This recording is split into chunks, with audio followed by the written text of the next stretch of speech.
Welcome to the Reality Revolution. I'm your host, Brian Scott, and I'm overjoyed to start reading from a home study course, a 48-lesson home study course that was created by Walter Russell and his wife, Lau Russell.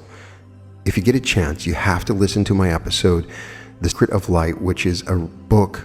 It comes out to a little more than 6 hours, and it's an amazing book that talks about light and God and electricity and is beyond explanation in many ways. It's like a magic spell, and everything that he writes is amazing. Walter Russell was this amazing genius scientist, metaphysicist that explored the mind of God in a very unique way and appears to be channeling in some of his works, which he refers to as the Divine Iliad. He appears to be channeling God very much like the Joseph Benner episode, The Impersonal Life. Now, this mixed and intermingled with an understanding of physics and science, with a description of the elements and the interplay of forces, becomes this amazing thing. And these 48 lessons are designed as a way of putting in context to your own life, using meditation, and through meditation, understanding God and the connection to God. And each lesson builds on itself. It talks about everything from prayer to a number of different things, and I can't wait to share it all with you. It's all part of the Reality Revolution, almost as if it was meant for us today. It fits perfectly with what we've been teaching so far. And I have taught meditation several times through a number of different courses, and I will also post my playlist on how to meditate. We've explored it through the lens of Neville Goddard and Alan Watts, and there are a variety of different explanations on meditating. And Walter Russell really goes into a scientific explanation here in this first lesson. But in this episode, we'll read some of the preface and forward from the authors that are also really amazing. There's a statement of purpose here, which will very much excite you for experiencing these 48 lessons. There's a basic foundation for a living philosophy that blows my mind as well. Home study course on universal law, natural science, and living philosophy. An important message from the authors. In these lessons, we are laying the foundations for a better understanding of God. The nature of God, the relationship of God to man and his universe, the structure of the material universe, and God's processes of creation. After you have finished reading each unit of this home study, you must begin at the beginning and read it again. No one can step into a completely new dimension of thinking and comprehend it all at once. No course of study will reward you with larger dividends from rereading than this one will. Always remember that this is new knowledge and therefore has a new language. As you read it over and over again, what you will find as we take you behind the scenes of God's cosmic stage is as profoundly simple and as fully comprehensible to you as adding 2 and 2 together. Do please take our word for this, and never for a moment say it is over your head or you cannot understand it. For you can understand it. Remember that new knowledge always seems difficult. You have to think about it over and over again, then meditate upon it until what you now read with your senses, you will gradually know in your soul. It will then become a part of you. To become a master of creative expression, by being able to make the shortcuts to achievement as we have done, you must master each step as you go, each idea as you absorb it, by going back to it time after time, until you begin to wonder why you could ever have thought any part of it was difficult. Again, we say that all of its seeming complexity will lead you to the most surprising simplicity. This is why we persist in advising that you take one paragraph at a time and meditate upon it until your soul knows what your senses have read in words and recorded upon your brain. When it goes beyond your brain into your consciousness, you will truly know it. Basic foundation for a living philosophy. To bring blessings upon yourself, bless your neighbor. To enrich yourself, enrich your neighbor. Honor your neighbor, and the world will honor you. To solely hurt yourself, hurt your neighbor. He who seeks love will find it by giving it. The measure of a man's wealth is the measure of wealth he has given. To enrich yourself with many friends, enrich your friends with yourself. That which you take away from any man, the world will take away from you. When you take the first step to give yourself to that which you want, it will also take its first step to give itself to you. Peace and happiness do not come to you from your horizon. They spread from you out to infinity beyond your horizon. The whole universe is a mirror, which reflects back to you that which you reflect into it. Love is like unto the ascent of a mountain.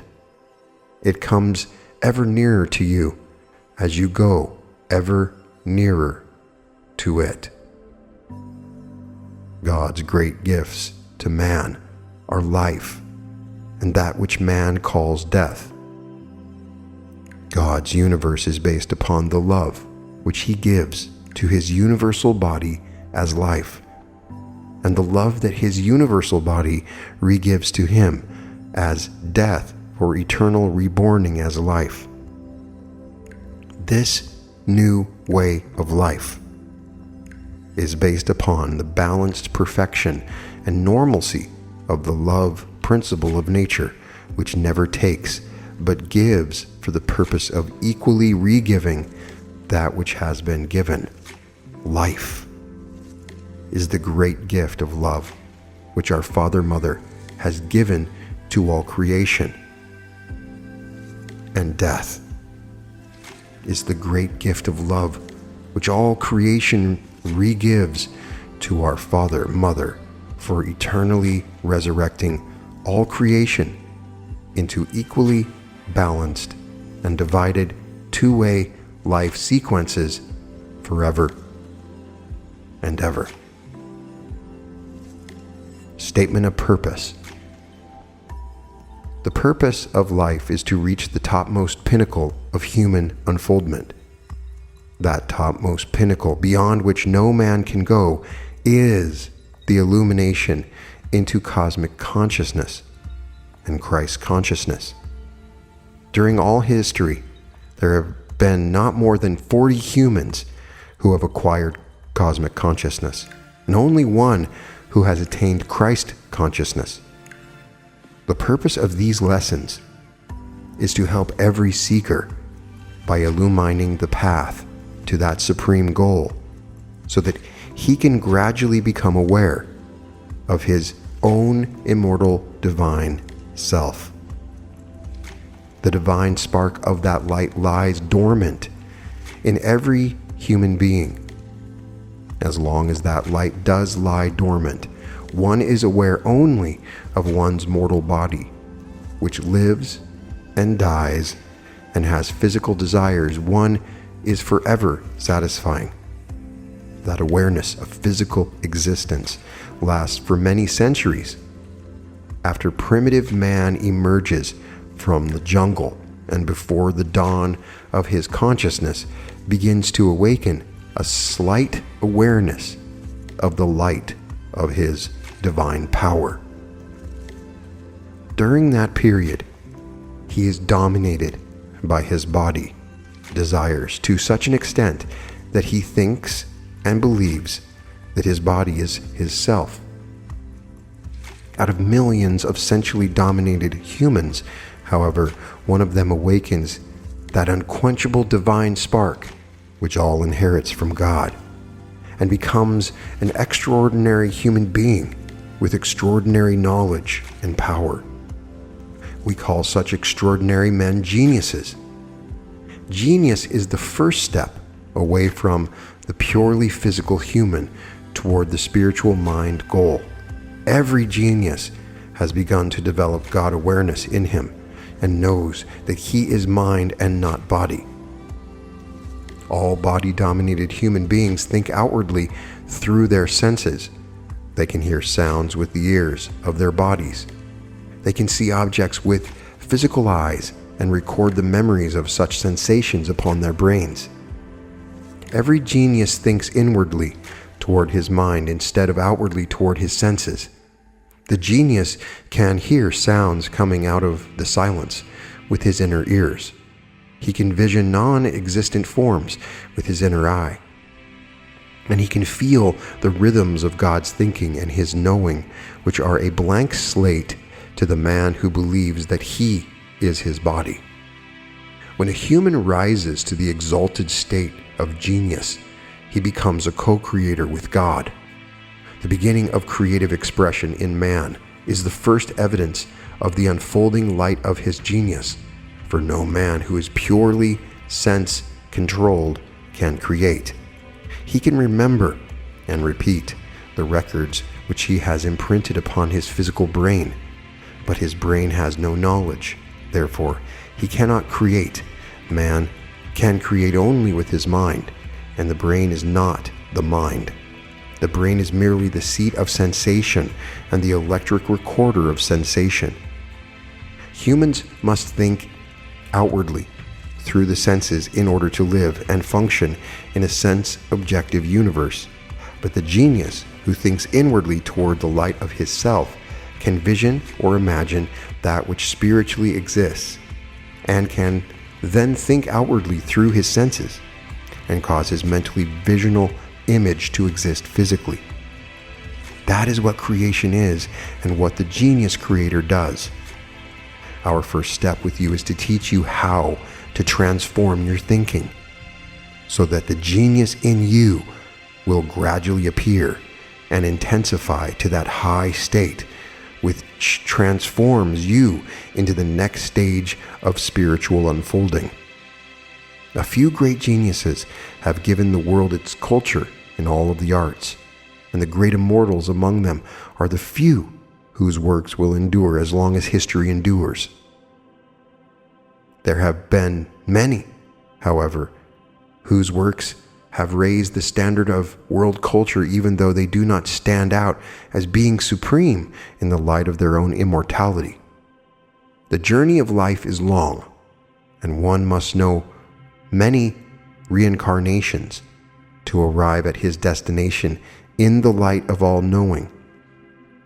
Each life, however, is another step toward that goal, and each day of life can be a greater step than the last one.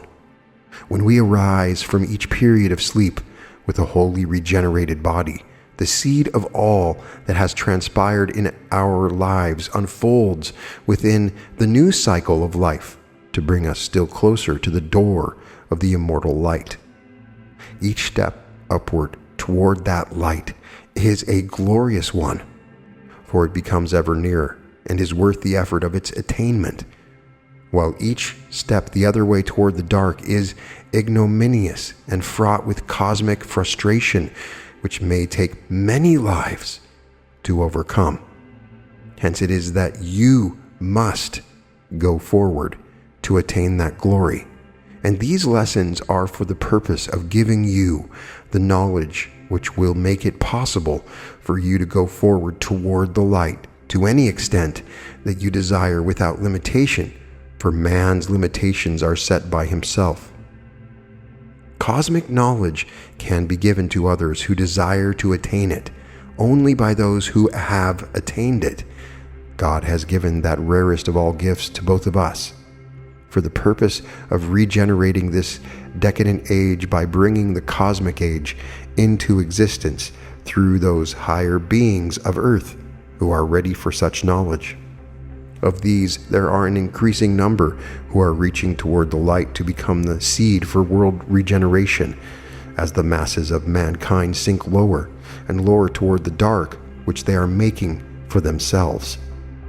To one of us, God gave all knowledge of his ways, processes, and laws governing the construction of matter and electric motion, so that other men may likewise know how God builds his universe and destroys it in eternally repeated life-death cycles, and also knowledge of how the Creator divides his light waves of thinking into balanced male-female pairs of sexed opposites to continue the building of his sexed electric universe.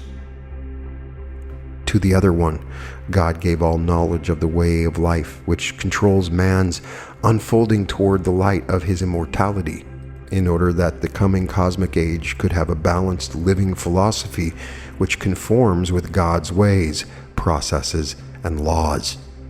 With this new knowledge, mankind will be able to live together as a unified whole, and at long last know the peace, happiness, and prosperity which conformity with God's law of love can alone bring to warring, fear-ridden man who unknowingly defies God's law. All of our lives, we have been prepared for just this one purpose, and have known of it from the ages of 7 and 3 respectively. The details of these illuminations you will know later, inasmuch as this knowledge will be helpful to you. It is because of our being prepared for this service to the human race that we were brought together to fulfill the destiny prepared for us. God works in mysterious ways to unfold his plan, and he gives as meticulous care to the working out of your individual destiny as he does to a whole solar system or the lowliest spore of his creation. The one thing which man has not yet realized in the building of his individual or collective destiny is that God will work with him in the unfolding of his destiny, but he will not work for him. You must knowingly create yourself and your destiny with him, and in accordance with his law of balanced interchange in all transactions. To work with God knowingly, you must know God and his ways. You can know God by knowing yourself as mind instead of thinking of yourself as sensed body. The transition from sensed body awareness to God-mind awareness comes to the human race very slowly. It is the sole purpose of these lessons to know God as the one reality and his universe as a simulation of reality. Man can think only what he knows in his mind or senses through his body. Likewise, the same principles apply to nations. Men and nations become what they think. Their standards are determined by their thinking. High standards are attained through mind-determined, controlled thinking, and low standards are attained through sensed thinking. The standards of individual and national thinking have been steadily and dangerously lowering since world wars began to destroy world culture by using the wealth of the nation for destroying itself and man, instead of conserving it for the building of man. The physical world of man could disappear into another period of dark centuries, for half the world is already there, but man's spiritual world cannot disappear. The divine light in man cannot be quenched. Civilization will survive and grow toward the light only in the measure in which mankind knows the light. Our service to you, aid to the human race, is to increase the measure of your knowing in order that you may become consciously aware of your cosmic source to such an extent that you can knowingly say, I and my Father are one, and have full comprehension of its profound meaning. Walter and Lau Russell.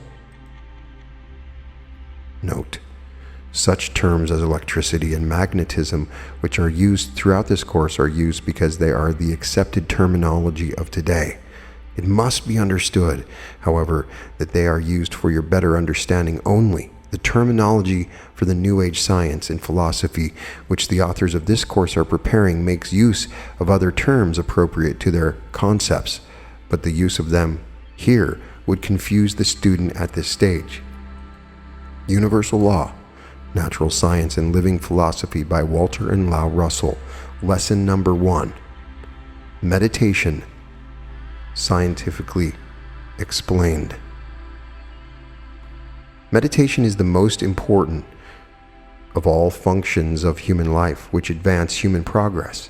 So little is known of it even by the greatest of the world's geniuses, who constantly practice it knowingly but cannot explain it, that it now seems necessary to define and explain that divine function. With sufficient explanation, everyone can knowingly practice meditation, and thus knowingly command his achievement to be masterly. He can likewise command his body to be perfect, or his life to be full, to overflowing, for through meditation every man can become whatever he wishes to become. Meditation is communing with God for the purpose of working knowingly with God. Meditation means to think inwardly toward the mind-soul rather than outwardly through the senses. You will recall that Jesus told man to seek the kingdom of heaven within himself, not outside of himself. By that he meant that God dwelt within man, and that God awareness will come to any man who communes with God through inner thinking. There are but two kinds of thinkers in the world: those who think outwardly through the brain, and those who think inwardly toward the soul. Outward thinking develops the physical qualities and desires of men, while inward thinking unfolds the spiritual qualities which await unfoldment for long ages of man's slow journey to the light of his own divinity. Working knowingly with God. You all know that is the way we both work, and because of it, we have been able to do 10 times the amount of work we otherwise would have done, and all of it in a masterly manner. When we know that God's mind and ours are one, and we are consciously aware of His presence every working moment, our work could not be other than masterly. To work knowingly with God constantly, never ceasing, is to be inspired constantly with the ecstasy of His nature. We have both felt that way since we were children. God was our teacher. We needed no other. He was always with us as soul and lifted us to great heights, even in our early days. All during our lives, we have walked and talked and worked knowingly with God. We'd always dimly known the years ahead for us, and we were both so clearly conscious of each other's presence that we consciously searched for each other, each knowing that neither could serve mankind without the other, knowing that we must demonstrate by our own lives that which we must teach to other men. Our one desire through life has been to live life worthily, to manifest the power which God gives to every man for the asking, and to immunize ourselves from all that is unlovely in order that we could forever create with Him that beauty of balanced rhythmic thinking which is His universe. That is the reason why we both must now write down our teachings in this manner, so that they will always be with you, all who seek the zero of stillness, in near places and far beyond, where we could ourselves ever go. The first step. To meditate with God, first forget your body and stop thinking about anything. Decentrate to the zero of stillness. Become a vacuum insofar as your senses are concerned. Desire the light. If you could express it in words, let that expression have a meaning, but without words. Let it be more like a realization, as though you said in these words, "The glory of thy anointing light is upon me. I am in the Spirit. Thy light is all about me. It encompasseth me. It shineth through me. I am dissolved in thy light. Thy light is my light. I am immersed in my light. I am in thy light, knowing thy light. Be thou me, that I may not be myself alone." You will at first find it hard to stop thinking. The harder you try to stop thinking, the more actively you will think. We, therefore, tell you how to stop thinking by substituting the ecstasy of knowing.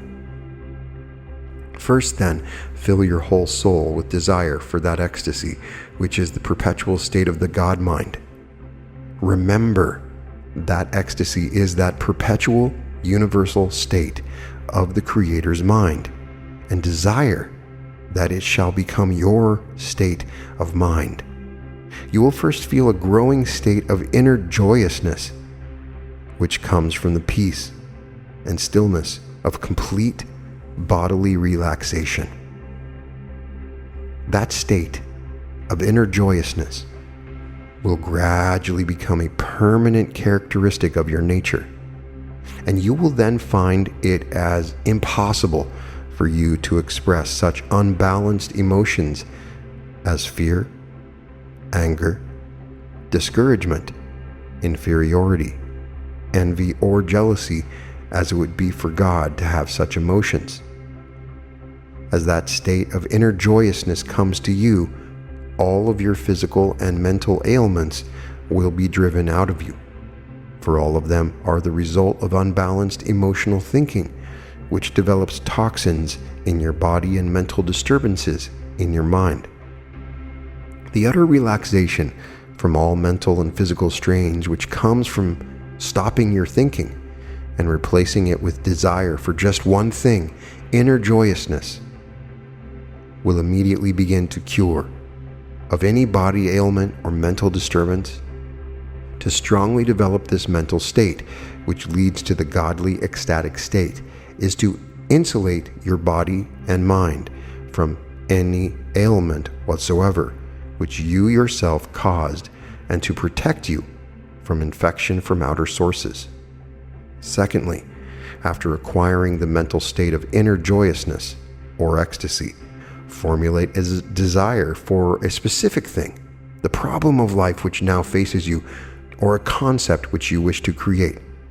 In other words, give form to your desire. That is talking with God about it. That is real prayer. You have placed yourself in the God condition of mind. So you are now able to talk to God about your creations, which are likewise God's creations, when you know He is working with you.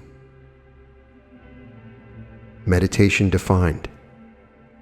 Meditation is the desire of man to know God in him and to manifest his God awareness by extending his knowing through his thinking to the production of material bodies created by him in the image of his inspired conceiving.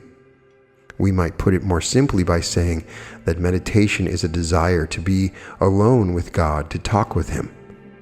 Meditation is really a conference between your soul and the universal soul. To be one with God means to desire his knowledge and power. God's mind is your mind.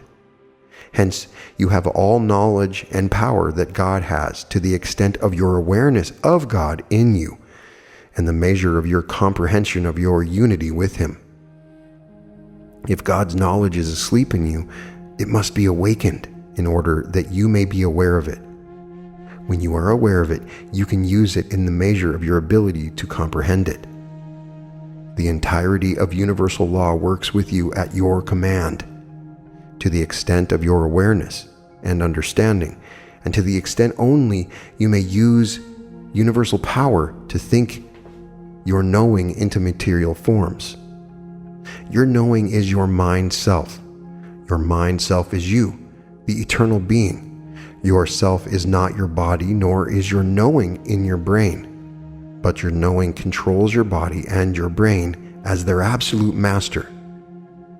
Do not confuse your mind and brain as one. Your mind thinks through your brain and with it as a lever works upon its fulcrum, for your brain is but the instrument for fulfilling the commands extended to it by consciousness. Which mind is, your brain records memories, experiences, and information electrically, just as phonographs likewise do. But it is the will of your mind which orders your body to obey through electric messages from your brain, just as it likewise orders your automobile to obey. The nerves of your body are the wires of the electric machine, which your body is. The brain is but a nerve recorder and distributor. The measure of your cosmic knowing is the measure of your God awareness. It is the measure of your ability to dwell in the light of all-knowing and to command the thought universe of creation with God. You are then a co-creator with God.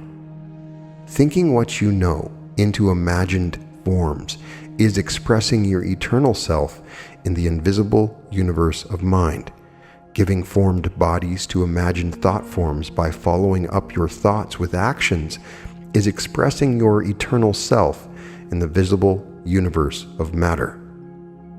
This is all that God does, for He controls His electric body as its absolute master. He keeps all of its interactions and interchanging in absolute balance, for God is eternally creating His body in the image of His desiring. You can do likewise, if you desire to, by working knowingly with God. You can be master of your body in the measure of your awareness of God's power in you.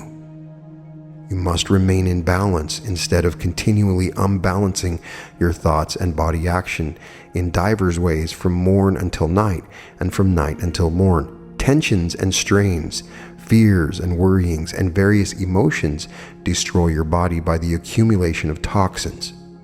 You will continually pay the price of your wrong actions until you ultimately learn that whatever you know, you think, and what you think, you become. Creating bodies. This brings us to a point where much confusion exists regarding mind and matter.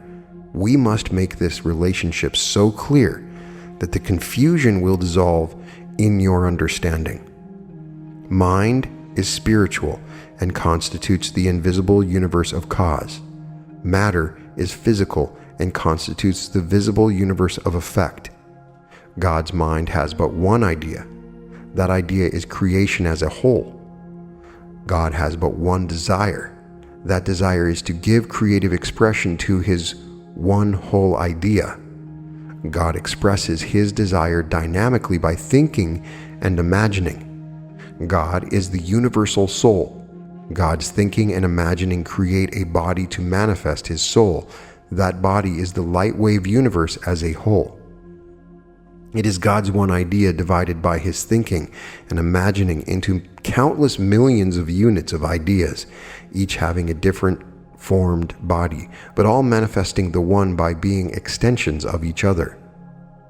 There is naught else in all of this vast universe but moving bodies extending from the stillness of the cosmic light of soul, which centers thinking, mind of God and man. All formed bodies are made in the image of God and man and extended from mind imaginings to manifest God and man.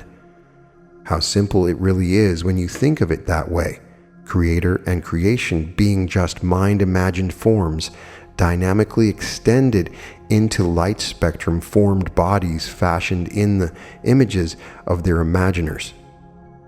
How much more simple is it to think of all the universe as one mind, one soul, and one body, seemingly divided into many minds, many souls, and many bodies. You must really learn to think of God and God's body that way before you can fully understand the oneness of all things. When you do learn to think of it that way, you will then know that there are not two separate or separable things in the universe.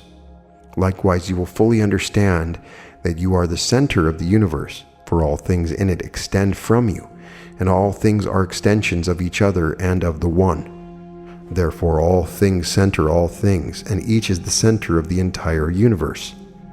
How glorious and wonderful is the realization that mind of man and mind of God can know their oneness in meditation, in order that the creation of man can have balanced rhythms, the symmetry and the stability of God's creations. All that God does is to think thought forms of ideas and give them formed bodies from His body and soul of His soul. God thinks man, and the body of man appears in the image of God's imagining. In the same manner, the bodies of roses and oaks of the forest, ants and lizards, elephants and camels, planets, suns and oceans, with their living host of swimming things, and countless other formed bodies appear as separate ideas, all extended from the one and all from each other.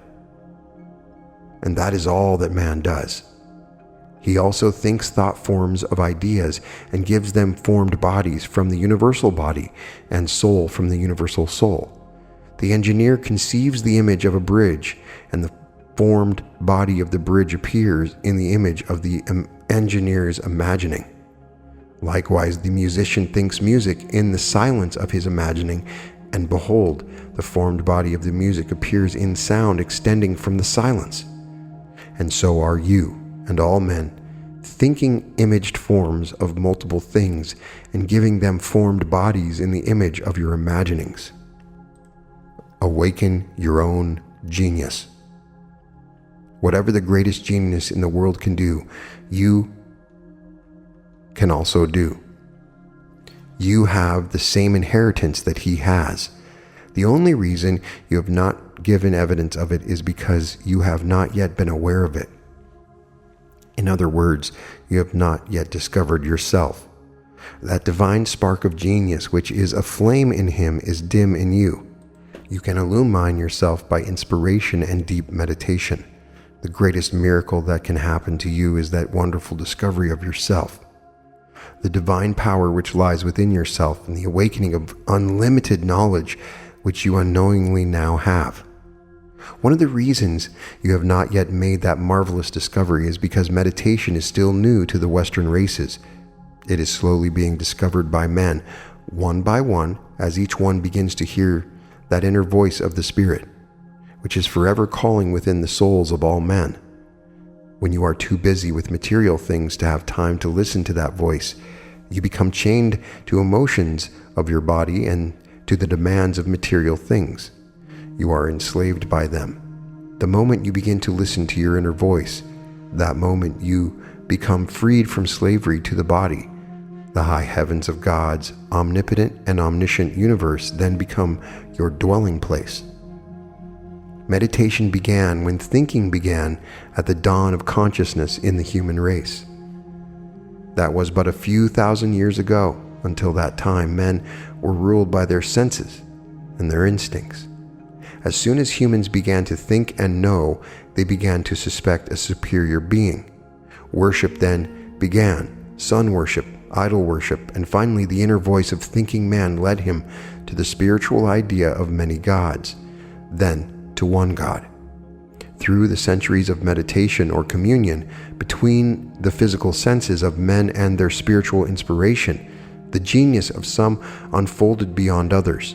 This gradual unfolding has been taking place during several ages of man, until now a new stage of the human race is unfolding, which is the dawn of the cosmic age.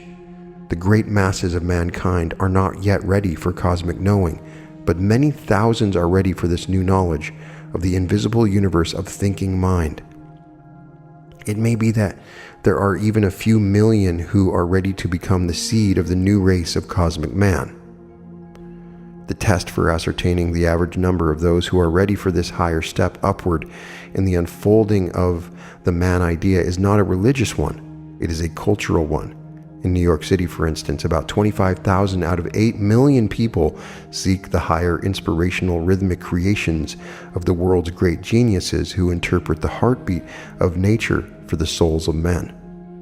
These same few shun noisy crowds, shudder at jazz music which distresses them acutely, and seek aloneness in the forest or ocean shores where they can hear nature's silent whisperings and rhythmic sounds within their very souls.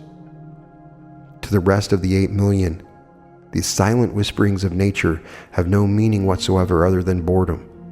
If these be found at ocean shores, it will be where boardwalks and blatant noises vibrate the senses of their bodies pleasantly for the excitement of their senses. These still live sensed existences with body awareness controlling their lives. The dawn of consciousness has not yet illumined them with the light which still awaits their soul's awakening. The dawn of the cosmic age. Those illumined ones who are now ready to open the doors of their souls far wider for the light to illumine them further will uplift the whole human race to higher standards. Out of that whole, there will always come an average few until the cosmic age will be strong with growing numbers of the more and more illumined. These are the Illuminati who forever unfold the spiritual nature of the human race. Knowing, conceiving, thinking idea. Creation is an idea of God. Love is the one whole idea. That one whole idea constitutes what God knows. God thinks the one idea into countless parts of countless forms. Thus, God's thinking takes God's knowing apart into seeming separate ideas, each of which is given its separate form. That is exactly what you do. You may have all of God's knowing if you become fully illumined, but in each communion with God, you get a little more each time your soul touches the universal soul. You then take it apart and think it into objective form. That is what constitutes God's creation, or yours. You always get that which you ask for if you ask for it with your soul instead of your senses. If you ask in words alone, you will not receive what you ask for, because you have not asked God for it. You have but asked your senses for it. When, however, you have actually written your desire into your heartbeat, as we have automatically done all our lives from moment to moment, you unfailingly acquire the knowledge you ask for. It comes to you in a timeless flash in the rhythmic language of light which God uses to talk to his children. Having thus acquired that part of the one whole idea which you have asked for in your heart, you then think it into the form of a concept by imagining it into a form. This conceptual form may be misty or nebulous at first. Do not act upon it while it is still nebulous. Decentrate to the zero of the light over and over again. Then concentrate. Each time you concentrate, you more clearly see the image of it in your inspired imaginings. While it is still in embryo, do not give it birth into the objective universe of form and motion. Dwell on it until it becomes clear to your outer vision. If it is an invention, meditate upon it until you clearly see it. Do not waste time experimenting. See the embryo of it completed mentally before you spend time on it physically. Otherwise, it will be immature, just as a child's body is immature if born in embryo. If it is a sail, assemble all of the elements of the sail together until you can vision its consummation clearly before approaching your client. If it is a motive for symphony, hear it completely in the silence of your soul before you give it a body. No matter what you desire, take it to God for a spiritual form before you give it a physical one. Create it invisibly before you create it visibly. Get into the fixed habit of seeking that zero of stillness in the light before starting to think or act. When you finally act, give your concept a physical form. Keep your soul attuned to the universal soul. Hold fast to that ecstasy of inner joyousness which comes from working knowingly with God. Your creation will be finished in much less time, and you will know no fatigue. Let this paragraph become a part of you by meditating upon it endlessly. Talk to God constantly in his wordless rhythmic language of light. The moment you find yourself working alone with your own ego, stop working for the emotions of your sensed body are making you aware of it, and your work will not be enduring without the light of your soul in it. Physical emotions immediately smother spiritual inspirations. Taking idea apart. You can know an idea timelessly, all of it, but to think it into objective form is to take it apart for extension into the three-dimensional universe of time and space. To thus think it, you divide and multiply it into many conditioned material forms and set them in motion to become a part of the physical universe of multi-conditioned moving forms. This creative process requires a technique, but knowledge and inspiration require no technique. Always remember that God is creating his universe by giving body forms to mind-imagined forms. Likewise, you are creating your universe by giving objective body forms to your imagined forms. You must, however, conceive the idea for those forms before you begin to build them into your imaginings. Then you must imagine them fully before giving birth to them objectively. When your imagined idea is sufficiently clear, then start creating it, whether you know its technique or not. Learn the technique of it in the doing of it. A technique is something your body acquires, and anyone can acquire any technique, but knowledge and inspiration you do not acquire. You always have that. All you need to do is to awaken it, and to awaken it, all you need is desire to awaken it. The moment you have the desire and let God know of it, you will then begin to know that glorious language of the light, which you yourself are. Inspiration will then come to you, and in the inspiration, your desire is being fulfilled with the knowing which that inspiration is. The language of light is wordless, but in it is the essence of intelligence. You yourself can put intelligence into words, for words are but a technique. Likewise, whatever form you wish to give it, you yourself can translate the essence of that divine language of light into form through any medium by acquiring the technique of that medium. That is something which your body does by acting solely with your will. Through your will, you command your body to express your desire. Your body is but an automatic machine which must be manipulated by your will. It must be trained by your will to fulfill every technique of expression, and it may take years to so train your body to automatically obey your will. That is why it takes years of practice for a body to become a perfect musical instrument, or an instrument which paints, writes, or sculpts with tools which are but extensions of the body. Conception of idea is recorded as seed of idea. Your conception of an idea has the same relation to the idea as the seed of an oak has to the full-grown oak. Your imagining is recorded in your very soul, and from the stillness of your soul, the idea extends into form, just as the form of the oak extends from the stillness of its formless seed.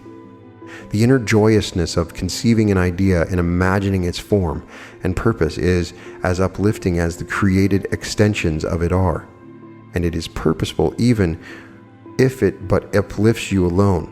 To be purposeful for the world, however, you must give your inspired imaginings a formed body which responds to the senses of man. It is through this action-reaction of giving your creation a material body that you make it a masterpiece. Extending your soul into it by moment-to-moment communion with God is the way you give love to your creation. If you do not extend love from your soul to your creation, you do not give it life.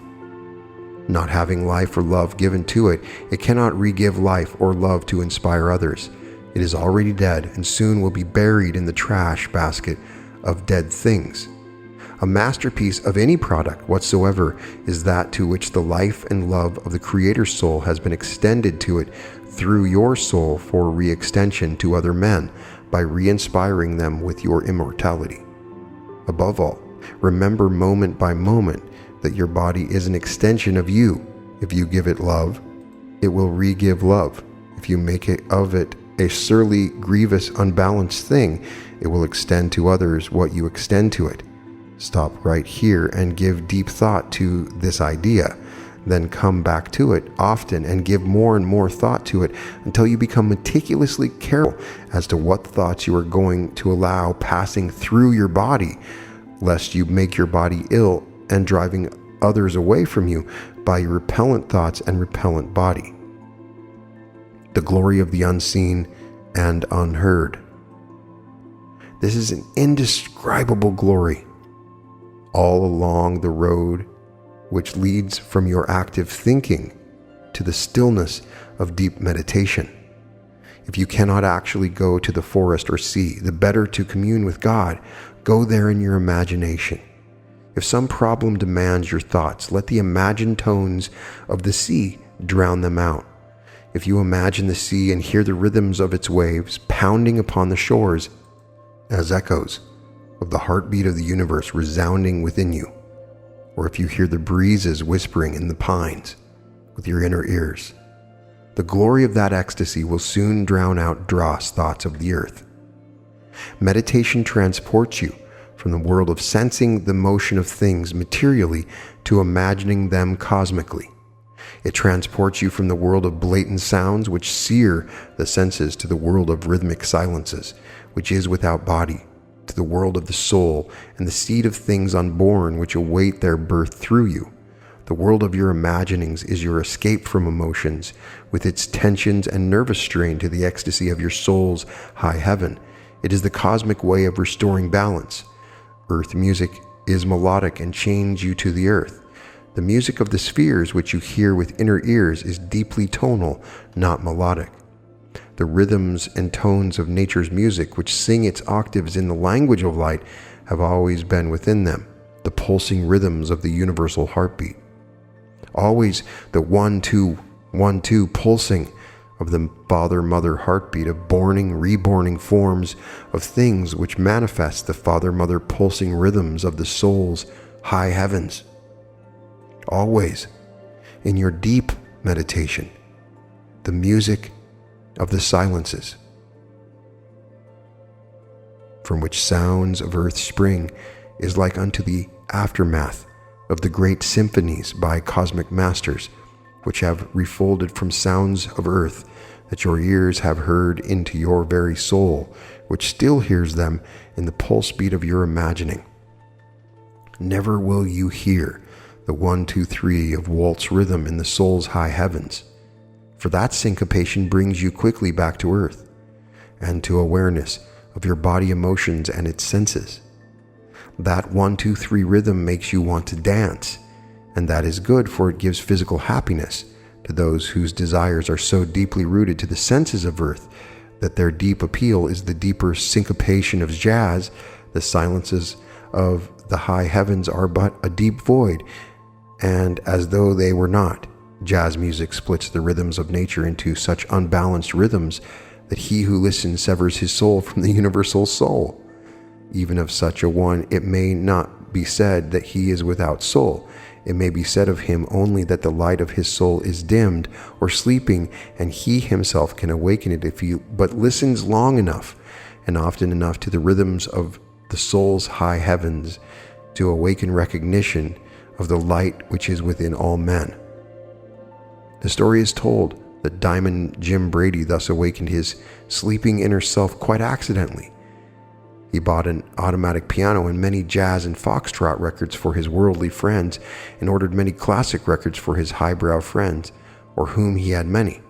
While playing these classic records, he recognized within him the glory of the universal heartbeat rhythms.